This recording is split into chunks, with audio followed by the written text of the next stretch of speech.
2.500 nonton nih. Jadi dipersiapkan dulu baik-baik. Saya juga tadi deg-degan nunggu benar apa enggak gitu. Tapi ya udahlah. Masalahnya syahadat itu enggak sembarangan. Loh, kenapa dipaksakan Gurunda? Kalau yang persiapan itu dia, bukan kita. Justru karena ngomongnya ke dia, DM-nya ke dia gitu loh. Justru karena tidak dipaksakan itulah sehingga tidak terjadi. Kalau dipaksakan bisa aja tadi saya, ayo syahadat, bisa jadi tadi. Lah tadi kalau saya, dia kayak ini Gurunda, kayak siapa sih biasanya? Gurunda biasanya siapa sih?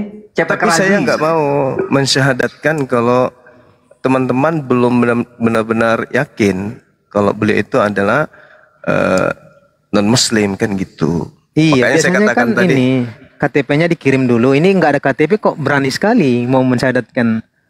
Iya, makanya nggak disyahadatkan. Makanya nggak disyahadatkan. Oh gitu.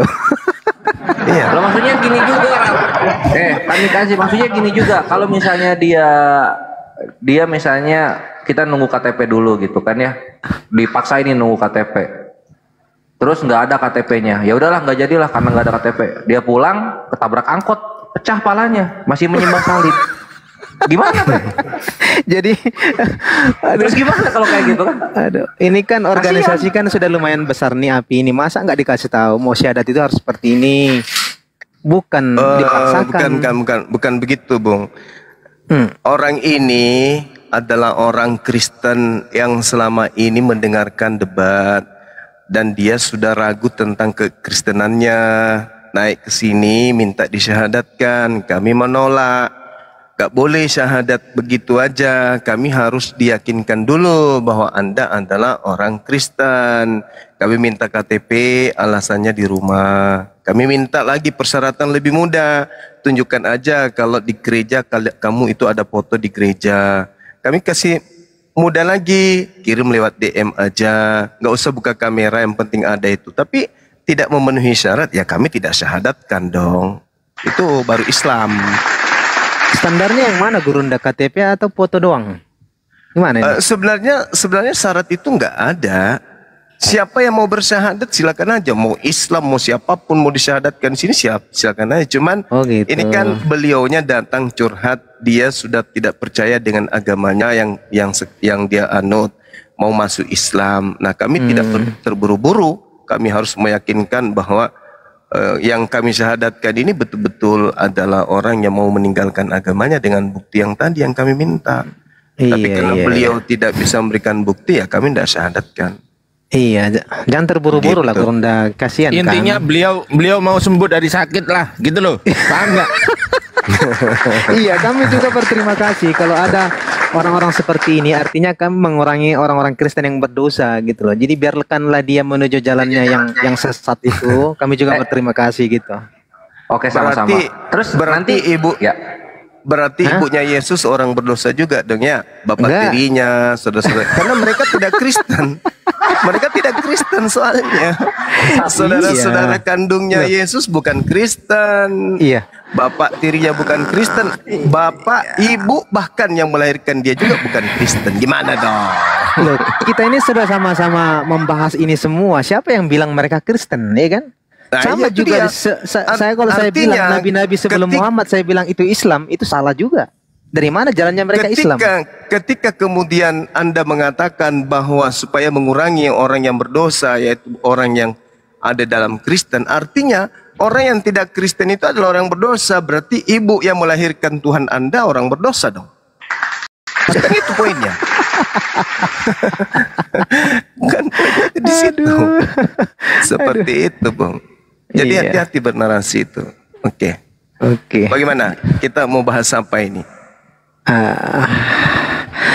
Ini kan gurunda-gurunda semua nih. Saya mau bertanya duluan lah. Ini kan gurunda semua yang ada di sini. Ya, ada Rifa, ada Yonatan Nandar, ya kan? Silakan. Begini. Durasi panjang. Sebentar. Sebentar. Aku turun dulu ya biar ada slot toten 2. Gurunda, Ores, Uniripa, Ustaz sini Ali. Aja Bang. Kemana? Enggak, sini aja biar gak ada apa-apa. 2 slot oten nggak apa-apa. Soalnya nanti kalau kebanyakan ini oten kepada nggak berani semua nih. Oke, Gurunda Bang Kores, Uniripa, Ustadz Ali, Bang Ardiansa, Siap, Kandaku. kami kasih aku turun ya teman-teman. Oke. Siap, Bang Nandar. Assalamualaikum. Waalaikumsalam warahmatullahi wabarakatuh. Waalaikumsalam warahmatullahi wabarakatuh. Oke, ya. Saya lanjutkan ya. Ya, Di dalam Sahih Muslim 220 itu tertulis di situ bahwa Isa akan datang nanti di akhir zaman sebagai hakim yang adil, membunuh babi dan mematahkan salib. Ini didapat Muhammad dari mana? Sedangkan ini tidak tertulis di Al-Quran. Dan bagaimana caranya Muhammad menuangkan ini dalam perkataannya sehingga ditulis dalam hadis? Dari mana Muhammad mendapat perkataan ini? Kalau perkataan Allah itu pasti dituangkan dalam Al-Quran. Bisa dijelaskan, Kak? ya, baik.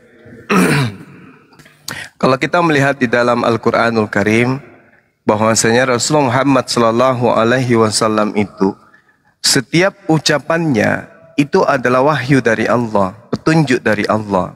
Diterangkan kemudian di dalam kitab suci Al-Quran bahwa yang diucapkan oleh Rasulullah itu adalah petunjuk, uraian dari apa yang terlontar dari mulut Rasulullah itu adalah penjabaran dari isi Al-Quran. Itu jelas itu. Bil bayyinati waz zubur wa anzalna ilaika dzikr litubayyana linnas ma nuzila ilaihim wa la'allahum yatafakkarun. Apa yang diterangkan kemudian di dalam Al-Quran seperti dalam surah An-Nisa ayat 159 bahwa beliau datang kemudian tak ada seorang pun dari ahli kitab yang tidak akan membenarkan apa yang diucapkan kemudian oleh Nabi Muhammad SAW tentang Nabi Isa. Makanya mereka di akhir akan beriman kepada Nabi Isa alaihissalam. Wa min ahlil kitabi illa la yu'minan nabihi qablal mauti. Semuanya akan beriman kepada Nabi Isa sesuai petunjuk Al-Quran bahwa Nabi Isa akan datang. Coba Anda lihat dalam Yohanes 8:42. Jelas itu. Barang siapa yang menolak aku, dia sudah ada hakimnya, yaitu perkataan yang pernah aku katakan ketika aku bersama dengan mereka. Perkataan itulah yang akan menjadi hakimnya di akhir zaman. Nah, ada enggak kaidah-kaidah yang tertolak dari Al-Quran dalam ucapan Yesus selama penginjilan 3 tahun? Enggak ada. Ini Abdullah, aku ini hamba Allah. Yohanes 4 nomor 22, Yesus menghambakan diri kepada Allah. Kisah para Rasul 4 nomor 27 nomor 8, jelas Yesus disebut sebagai hamba Allah. Jadi tidak ada yang keliru di situ. Semua ucapan Yesus, ucapan Nabi Isa akan menjadi patokan penghakiman di akhir zaman. Siapa yang merintahkan ente makan babi? Mana perintah Yesusnya? Siapa yang mengajarkan ente bahwa Yesus itu mati di atas tiang salib? Mana dalil pengucapan Yesus pada saat dia 3 tahun penginjilan? Enggak ada, semuanya enggak ada. Makanya dikatakan dalam Yohanes 12, 49, 50, aku tidak berkata-kata dari diriku sendiri. Dalam Al-Quran, qala subhanaka ma yakunu li an aqula ma laysa li bihaqq. Sama. Dan ucapan Allah, firman Allah itu adalah kekal, kata Yesus dalam Yohanes 12:50 itu tadi. Ma qultu lahum illa ma amartani bi ani abudullah rabbi wa rabbakum. Hidup kekal itu adalah mereka mengenal engkau satu-satunya Tuhan yang benar dan mengenal aku yang engkau utus. Sebagai apa? Sebagai utusan, berarti Rasulullah. Ya, Bani Israel ini Rasulullah. Nah, Kristen ini kelompok beda, kelompok di luar daripada pengajaran nabi-nabi. Kalau Kristen itu beda, dia kelompok yang muncul belakangan. Gitu Bang, silakan. Oke, jadi begini Juma, saya tanggapi ya. Terima kasih jawaban Juma. Tapi gini Juma, yang saya pertanyakan, dari mana Muhammad dapat informasi ini bahwa Isa akan datang kedua kali, mematahkan salib dan membunuh babi? Sementara Quran tidak mengatakan demikian. Yang saya pertanyakan, dari mana? Kalaupun dari Injil ataupun dari kitab yang lain ngomong, itu dari kitab yang lain. Itu yang saya butuh jawaban, karena setiap perkataan Allah dituangkan dalam Quran. Hadis perkataan Muhammad atau biografi Muhammad. Dari mana Muhammad bisa mengatakan itu sehingga dituliskan dalam hadis? Oke. Tadi saya sudah jawab ya, bahwa seluruh yang diucapkan oleh Rasul itu adalah pewahyuan. Sekarang saya tunjukkan Al-Quran surah Asy-Syura. Wa kadzalika, bismillahirrahmanirrahim. Wa kadzalika auhayna ilaika ruhan min amrina. Demikianlah kami wahyukan kepadamu ruh dengan perintah kami. Nah, di sini Rasulullah Muhammad SAW ditunjuk oleh Allah. Wa innaka latahdi ila siratim mustaqim. Dan sungguh engkau benar-benar membimbing manusia kepada jalan yang lurus. Ini legalitas. Jadi apapun yang Rasulullah sampaikan itu adalah bimbingan. Dari mana? Dari Allah. Itu jelas. Kul in kuntum tuhibbunallah fattabi'uni. Perintahkan manusia itu ikut kepadamu. Ikutlah kepadaku, kata Rasulullah. Kata Allah melalui Al-Quran. Nah, sehingga apa yang dikatakan oleh Rasulullah kami ikutin. Fattaqullaha wa ati'un. Ya ayyuhalladzina amanu ittaqullaha wa ittaqullaha. Bertakwalah kepada Allah dan taatlah kepada Rasul. Dan taat jugalah kepada baginda Rasulullah Muhammad SAW. Dia diberi legitimasi dari Allah untuk membimbing manusia. Jadi apa yang diucapkan kami imani. Karena beliau adalah sosok Nabi terakhir, Rasul terakhir yang ditunjuk untuk membimbing seluruh umat manusia. Seperti itu. Cara belajarnya itu kayak gitu, sederhana. Jadi gini cuma, saya kembali tegaskan lagi, yang namanya perkataan Allah selalu dituangkan dalam Quran, apalagi itu hal penting ya di akhir zaman. Kenapa tidak ditulis dalam Quran? Kenapa? Ya, sekali lagi saya katakan kepada saudara, Al-Quran surah An-Nahl ayat 44 yang diberikan legitimasi untuk menjelaskan terangkan kemudian kepada manusia itu adalah Rasulullah Muhammad SAW. Bil bayyinati waz zubur wa anzalna ilaika dzikr litubayyana lin-nasi ma nuzila ilaihim wa la'allahum yatafakkarun. Kami turunkan kemudian az-zikr kepadamu wahai Nabi Muhammad agar engkau menerangkan kepada manusia apa yang telah diturunkan kepada mereka agar mereka memikirkan. Kurang apa lagi?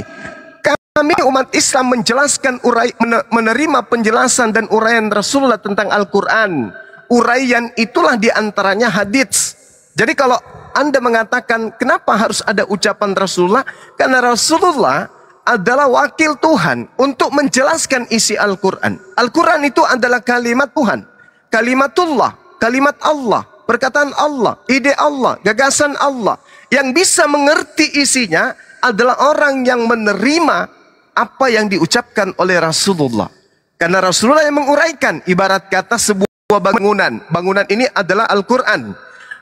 Penjelasan dan uraian dari komponen lantai, dinding, atap, dan bla bla semua dalam bangunan itu, itulah yang disebut uraian, itulah yang disebut hadits. Contoh, perintah sholat, ada perintah sholatnya. Caranya gimana? Hadis yang menjelaskan. Sallu kama ra'aitumuni usalli. Jadi Rasulullah yang menguraikan tata cara salat itu. Siapa yang memberikan petunjuk? Allah. Karena Allah yang mengilhamkan langsung kepada baginda Rasulullah Muhammad SAW. Tadi dalilnya sudah jelas. Begitu, Bu. Satu lagi pertanyaan sebelum saya balik nanya. Silakan. Gimana ya? Saya tidak mendapatkan jawaban yang saya minta ya. Ya nggak apa-apa. Ya namanya perkataan Allah pasti ditulis dalam Quran. Nah, ketika Allah mengwahyukan tentang kedatangan Isa kedua kali, ya, nanti akan dia mematahkan salib, membunuh babi, tentu barang itu akan tertulis dalam Quran. Lalu bagaimana caranya Muhammad mengetahui informasi ini kalau bukan daripada Allah? Dari mana dia mendapatkan informasi ini? Lalu yang kedua tadi Bang Juma menyatakan bahwa dia adalah nabi terakhir. Isa kok yang terakhir itu? Apakah nanti Isa datang kedua kali bukan sebagai nabi? Apakah dia hanya namanya Isa saja? Dia kan diutus. Ya kan? Diutus. Berarti dia sebagai nabi. Kenapa Bang Juma bilang tadi nabi yang terakhir adalah Muhammad? Dia akan datang kedua kali kok melalui hadis. Baik. Muslim 220 dia nabi. Baik. Dia datang kedua kali. Nah, yang saya minta jawabannya adalah dari mana dia mendapatkan informasi ini, Bro? Oke. Ya? Baik. Namanya wahyu pasti dapat dari Quran, bukan ngomongannya Muhammad semata. Baik. Jadi di Islam itu ada yang disebut ilham, ada yang disebut hadis qudsi. Hadis qudsi itu adalah firman Allah yang tidak dibukukan di dalam Al-Quran tetapi langsung diberikan kepada Rasulullah Muhammad SAW untuk disabdakan. Sama seperti Yesus, Nabi Isa alaihissalam. Nabi Isa itu menerima hadis qudsi. Apa itu? Firman Allah. Beliau yang menguraikan. Nabi Isa yang menguraikan. Allah memberikan poin-poinnya. Nabi Isa yang menguraikan. Baginda Rasulullah Muhammad SAW mendapatkan keduanya. Apa itu? Mendapatkan hadis qudsi dan mendapatkan kalam Allah langsung. Itu yang pertama. Al-Quran mengatakan, wa ma yantiqu anil hawa, dan tidaklah yang diucapkan oleh Rasulullah itu menurut hawa nafsunya. In huwa illa wahyu yuha. Tidak lain adalah wahyu yang diwahyukan kepadanya. Nah, Al-Quran datang kemudian kepadanya.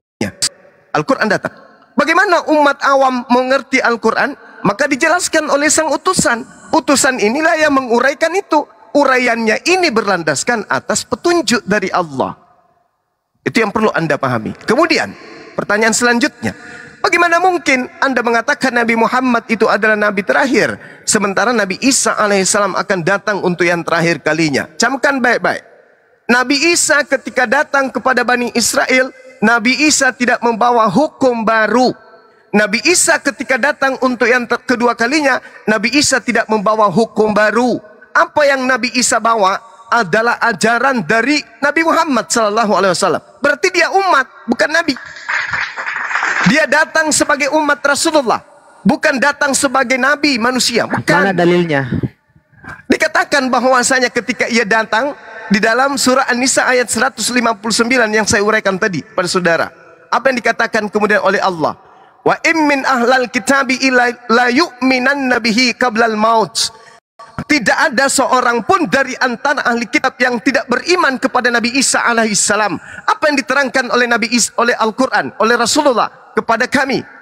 Ya Bani Israel, inni Rasulullahi ilaikum. Aku ini Nabi Isa adalah Rasul, utusan Allah untuk kalian. Ketika Nabi Isa datang untuk yang kedua kalinya, dia datang mengaku sebagai Rasul. Dan itu sudah diajarkan oleh Rasulullah. Berarti beliau tidak membawa hukum baru. Beliau tidak datang membawa ajaran baru. Tetapi ajaran yang sudah diajarkan oleh Rasulullah Muhammad SAW. Itu jelas. Apakah statusnya masih Nabi?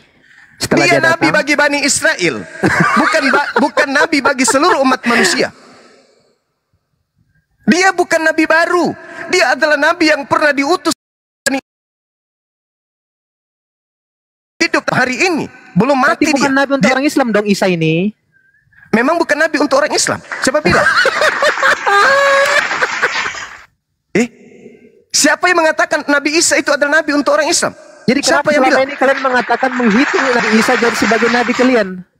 Itu Nabi untuk Bani Israel yang harus kami imani. Bahwa Allah, dengar. Allah Subhanahu wa Ta'ala pernah mengutus Nabi kepada Bani Israel bernama Nabi Isa alaihissalam, dan kami harus beriman pada keadaan tersebut. Nabi itu bukan diutus untuk seluruh umat manusia. Nabi itu hanya diutus kepada Bani Israel saja. Nabi yang diutus kepada kami adalah namanya Nabi Muhammad sallallahu alaihi wasallam. Bahkan Nabi Isa kedatangannya yang kedua kalinya, wa in min ahlal kitab, dia hanya datang untuk ahli kitab. Dan Anda boleh baca dalam Yohanes 8:42. Kira-kira Yesus datang nggak untuk kalian tuh? Yesus datang hanya untuk ahli kitab. Kenapa Isa disebut Islam? Hah? Isa disebut Islam? Maksudnya apa ini? Oke, saya rasa sudah selesai. Sekarang giliran saya bertanya satu aja pertanyaan. Dengarkan pelan-pelan pertanyaan saya. Dengarkan pelan-pelan pertanyaan saya. Aduh, Jumat. Yesus datang, sabar bang.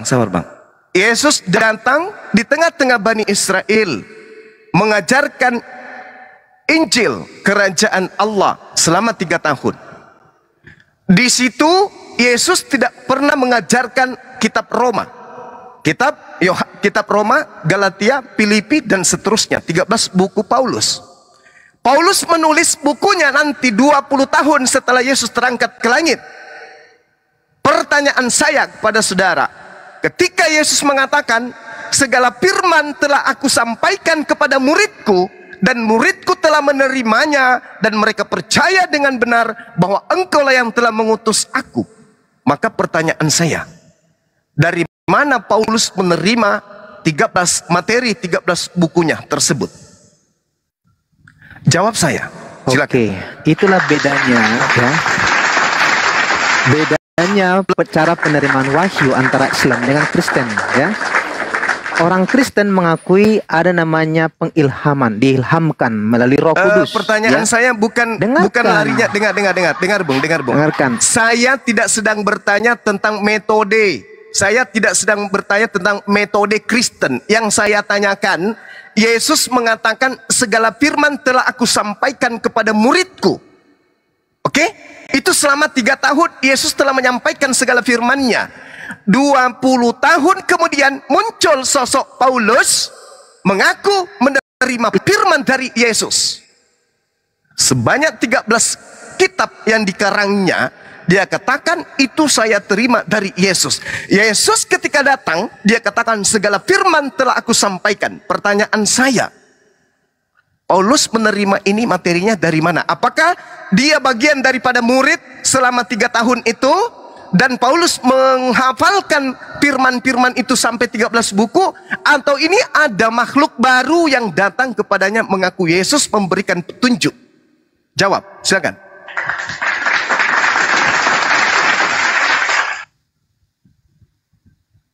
Silakan. Apakah Paulus bagian dari tiga tahun itu? Apakah Paulus bagian dari murid? Dan nanti di tahun 52 Masehi baru dia tuliskan hafalan-hafalan yang terima dari Yesus, atau gimana? Silakan. Oke, di dalam Kisah Para Rasul 9 ya, itu sudah dijelaskan di situ bagaimana perjumpaan Yesus dengan Paulus. Kisah Para Rasul, Bung. Kisah Para Rasul itu ditulis tahun 80-an, Bung. Itu lebih parah lagi tuh. Karangan Lukas itu lebih parah lagi. Kalau Paulus menulis tahun 52 mulai. Jangan seperti itu, tidak akan mungkin. Sabar, Bung. Saudara, Anda lari dari pertanyaan saya. Saya tidak mau Anda menuliskan kisah-kisah atau menjelaskan tentang kisah-kisah yang ditulis tahun 80-an sampai 85 itu. Saya tidak inginkan itu. Patokannya, dengar. Saudara, patokannya adalah Yesus. Yesus ini penyampai firman. Sabar. Kamu minta saya menjelaskan, ya saya jelaskan sisi. Jangan minta seperti kamu. Sabar. Kalau Anda menguraikan kitab saudara, maka yang muncul adalah error standing. Kenapa? Karena Anda sedang ingin mengatakan bahwa apa yang terjadi terhadap Paulus itu ditulis tahun 80-an sampai 85, bahwa Paulus pernah bertemu dengan Yesus. Ini dasar pijakannya apa? Sementara sang sumber Yesus. Kenapa bukan Yesus yang berkata? Kenapa harus penulis yang tahun 80-an? Kenapa bukan Yesus selama 3 tahun yang berkata? Pada saat Yesus ke Damsik bersama dengan Filipus, di situ dia berkata kepada Paulus, kenapa bukan metode-metode kayak begini yang Anda tampilkan? Apa karena tidak ada? Ada atau tidak ada? Apakah engkau cuma tidak menyadari hal yang sama terjadi kepada orang Muslim? Ketika hal yang kau katakan tadi, wahyu Allah yang ditulis dalam hadis, lalu memakai perawi, kenapa Muhammad? Sudah selesai. Kalau Anda berbicara, dengar. Dengarkan saya. Saya akan bahas itu. Dengarkan saya. Kalau Anda berbicara mengenai Al-Quran dan berbicara mengenai hadits, saya uraikan. Al-Quran dihafalkan sesama dengan Rasulullah. 1. Hadits dikatakan sahih ketika hadis itu bersanad dengan sahih. Apa itu? Rasulullah berkata, diterima oleh ucapannya oleh sahabat. Sahabatnya menyampaikan kepada sahabat yang lain. Sahabat menyampaikan kepada tabi'in. Tabi'in menyampaikan kepada tabi'in sampai kepada penulis. Itu hadits. Kalau itu terputus mata rantainya, maka itu dikatakan hadis dhaif. Kalau itu tidak sampai kepada Rasulullah, maka itu disebut hadis palsu. Sekarang, kalau itu yang Anda jadikan tolak ukur, Lukas menulis kitabnya di tahun 80-an, menceritakan tentang Yesus. Bolehkah sedikit saya bertanya, informasi yang dituliskan Lukas ini, Lukas terima dari mana? Sampai kepada Yesus. Ingat tahun 80-an dia menulis. Siapa yang menyampaikan kepada Lukas, oknum tersebut menerima dari mana? Sampai kepada pemberitaan Yesus. Dengarkan. Hal itu terjadi di waktu Musa menuliskan kitab-kitab itu.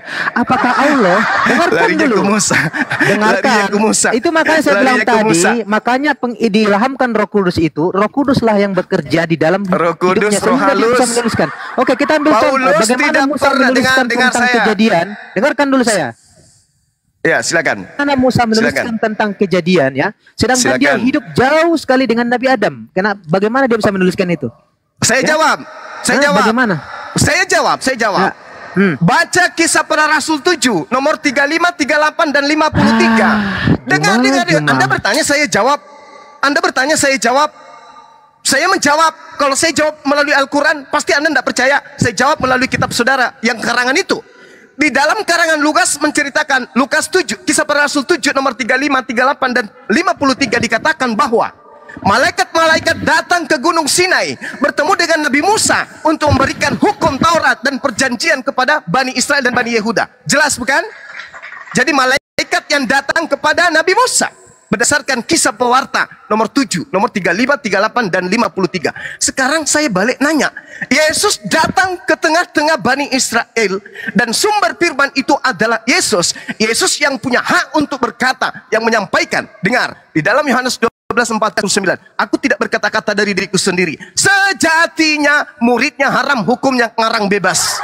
Karena gurunya saja, Yesus saja mengatakan, aku tidak berkata-kata dari diriku sendiri. Apa yang kukatakan adalah apa yang diperintahkan oleh Bapa untuk aku katakan dan aku sampaikan. Yohanes 14:24, firman yang kau dengar keluar dari mulutku ini bukan dari aku, tetapi dari Bapa yang telah mengutus aku. Itu Yesus, bro.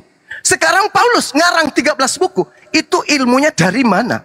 Oke, ayo saya jawab. Dari mana ilmunya? Kamu bilang dari mana Paulus menuliskan 14 kitab itu? Ya, 13 kitab. itu. Kalau Ibrani itu kitab siluman. Belum tahu siapa penulisnya. Dari mana ya? Dari mana? Dari mana dia mengarang tulisan dari Galatia? Ya, betul. Saya dari mana sudah jawab tadi itu dihamkan oleh Roh Kudus. Saya tanya sekarang, Saya tanya bagaimana caranya Muhammad menamai kitab-kitabnya? Dengarkan dulu saya cuma.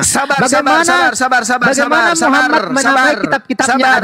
Sabar, Anda belum selesai kemudian menjawab pertanyaan saya. Jangan Anda jadikan itu tameng. Saya bertanya kepada saudara, dari mana Paulus? Anda mengatakan dari ilham Roh Kudus. Tolong tunjukkan pengakuan Paulus menerima wahyu dari Roh Kudus. Di mana tertulis? Kampus. Mana? Anda baca Galatia 1, Paulus sendiri. Dengar. Dikatakan.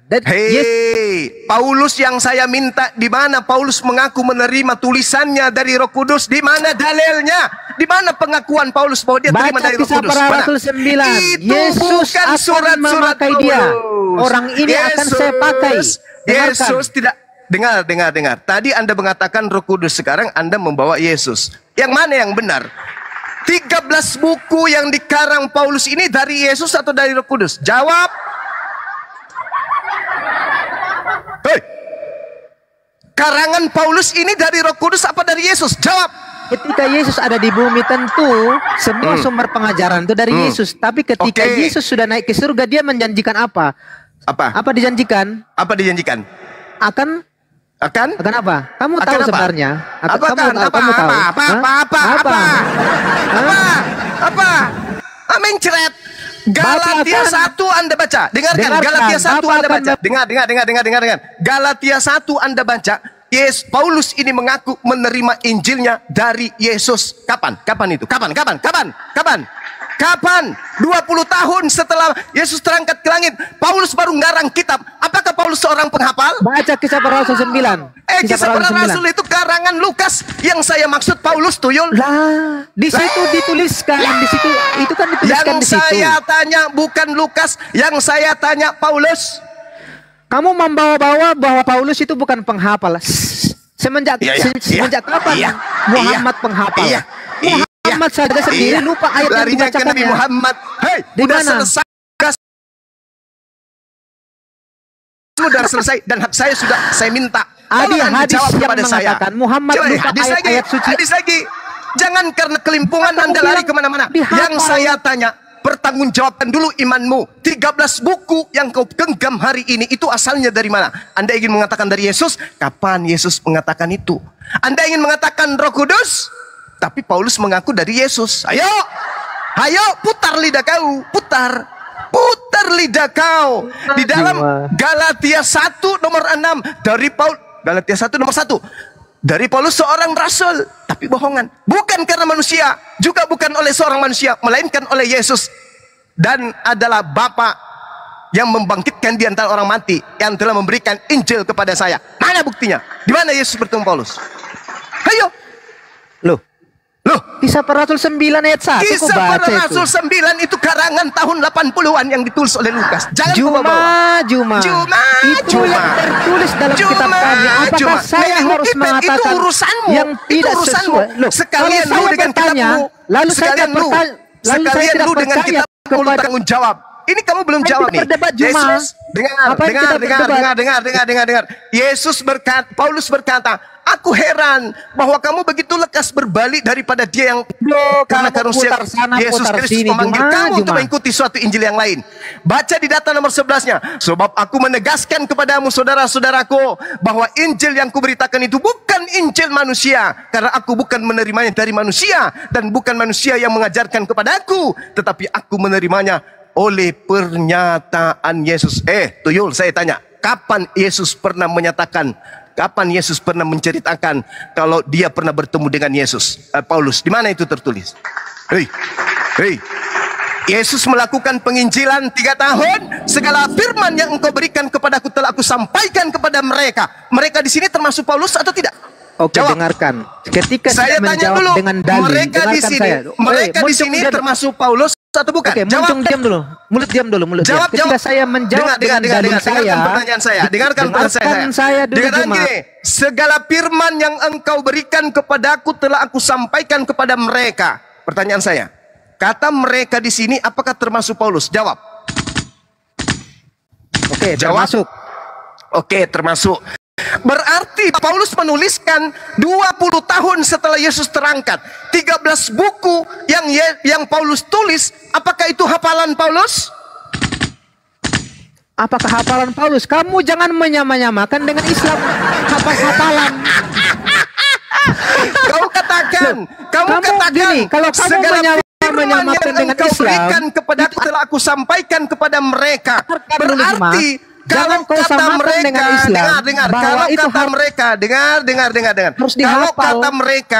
kalau kata mereka di sana sudah ada Paulus, berarti 13 buku sudah diterima Paulus pada saat Yesus sebelum terangkat ke langit, yaitu tahun 33. Nah, Paulus menuliskan di tahun 52. Berarti 20 tahun dia menghafalkan segala firman selama 13 buku itu. Apakah betul Paulus itu adalah seorang penghafal? Jawab. Kan saya sudah bilang tadi, ketika Yesus naik ke surga, dia meminta kepada Bapa supaya itu beda. Jangan kau bawa roh kebenaran, jangan kau bawa roh kudus. Ketika roh kudus, jangan kau bawa roh kudus, karena Paulus tidak pernah mengaku menerima Injil dari roh kudus. Mana dalilnya? Mana dalilnya Paulus mengaku menerima dari roh kudus? Mana? Tunjukkan saya. Tunjuk. Islam itu seperti ini susahnya. Susahnya kenapa? Islam itu tidak bisa sebelah, jadi susah kan? Untuk menerima penjelasan. Sekarang Paulus mengaku menerima dari Yesus atau menerima dari Roh Kudus? Saya dengarkan. Ketika hadis tulis dalam Al-Quran, dengarkan dulu saya. Paulus ketika hadis menerima 13 buku ini dari Yesus katanya. Tadi kau mengatakan kata mereka itu ada Paulus di situ. Tiba-tiba kau rubah lagi. Paulus menerima dari Roh Kudus. Tapi Paulus menuliskan Galatia 1:11, dia menerima bukan dari Roh Kudus, menerimanya dari Yesus. Maka muncul pertanyaan, Yesus menyampaikan firman hanya sampai tahun 33. Paulus mengarang kitabnya nanti di tahun 52 ke atas. Pertanyaan saya, apakah Paulus menghafal 20 tahun lamanya?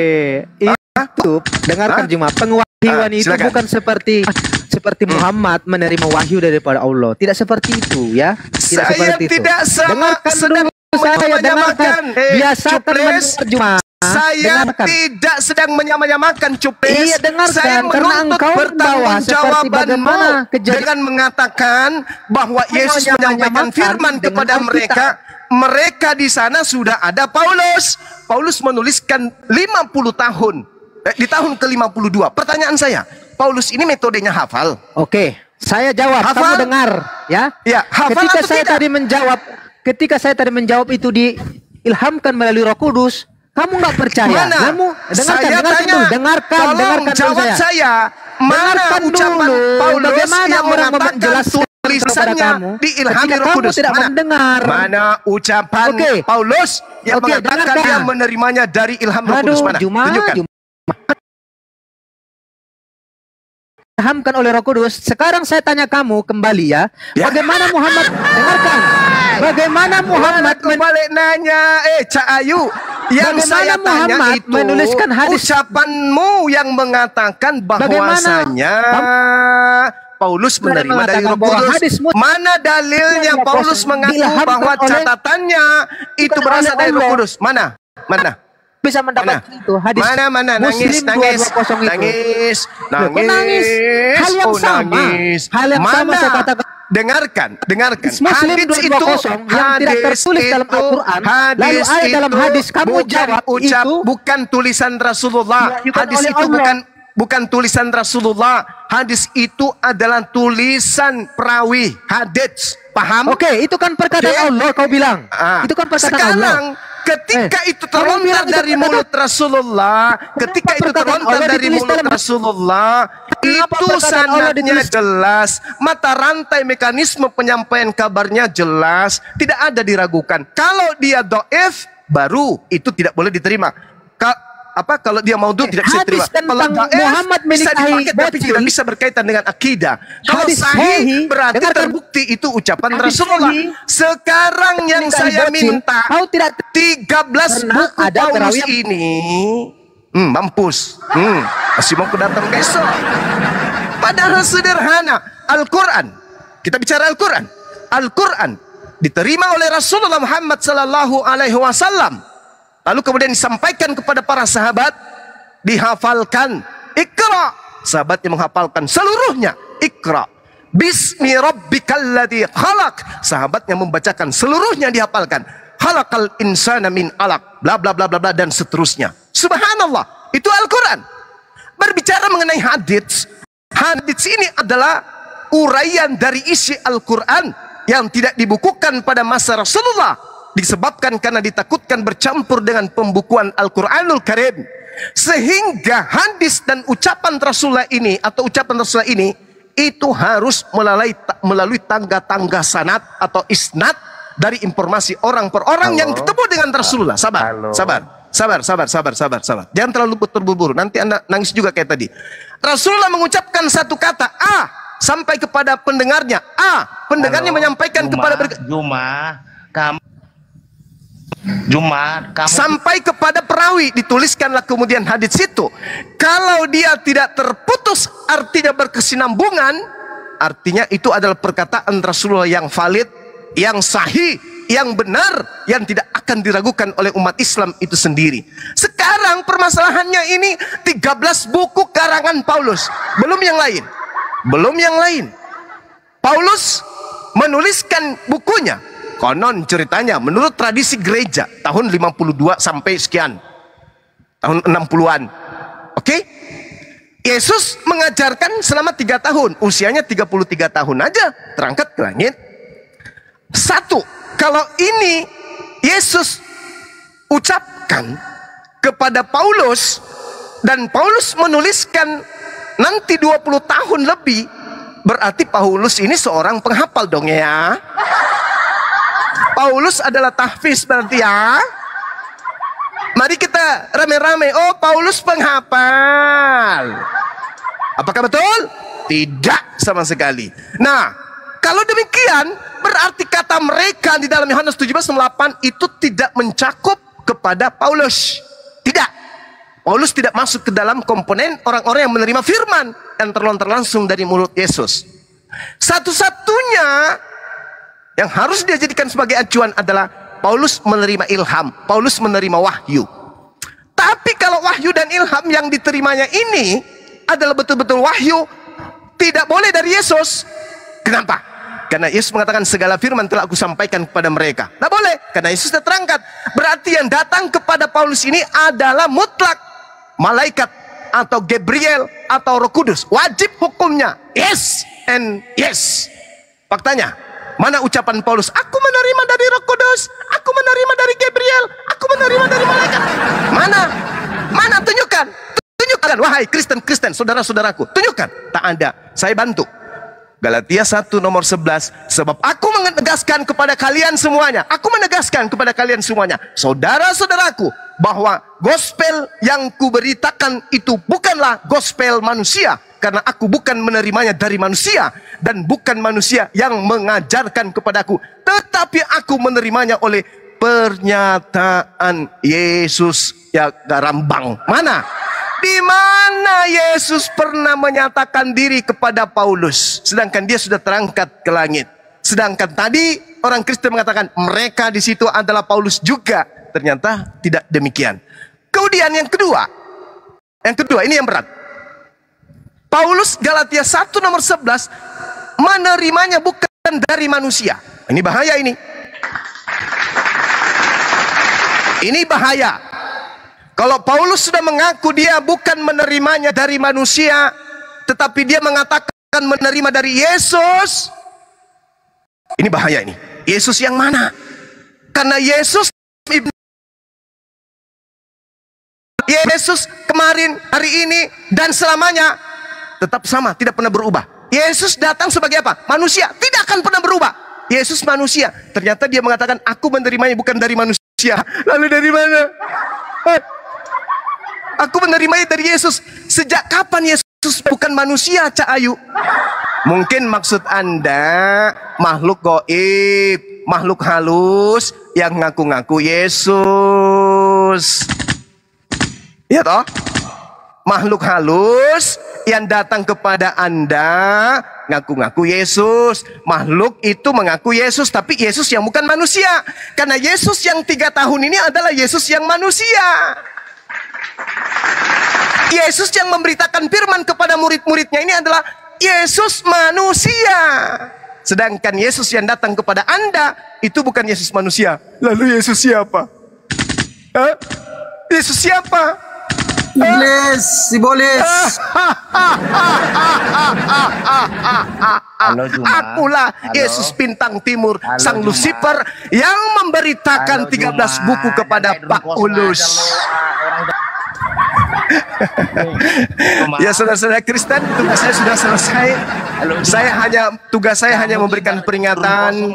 Anda mau menerima peringatan ini, terima kasih. Anda tidak mau menerimanya juga, tak ada paksaan. Saya hanya menyampaikan apa yang benar di dalam Bible. Anda menyatakan bahwa Paulus menerima kitabnya bukan dari manusia, berarti bukan dari Yesus. Juma. Kamu tuh kayak drum kosong loh. Nggak apa-apa, nggak masalah. EGP dengan Anda. Gitu loh. Nggak apa-apa. Kalau begitu saya tanya, Anda mengatakan saya kosong. Saya tanya sama Anda, Paulus menerima 13 bukunya bukan dari manusia. Lalu dari mana? Hanya ada 3 nih. Hanya ada 3. Kalau bukan manusia hanya ada 3. Tahu nggak? Open cam kamu. Hanya ada 3. Oke? Hanya ada 3. Sumbernya hanya ada 3. Yang pertama Tuhan. Yang kedua adalah makhluk iblis. Yang ketiga dari hewan. Ayo, kalau dari Tuhan kan jelas dari malaikat ya. Karena pasti malaikat, Tuhan tidak mungkin turun. Dari Tuhan alias malaikat sebagai wakilnya. Yang kedua dari setan. Yang ketiga dari binatang. Ada nggak Yesus Paulus menerima dari situ? Karena Yesus mengatakan bukan dari manusia aku menerimanya. Ayo, lalu dari mana? Paulus mengaku menerima Injil, Gospel, Bible itu dari selain manusia.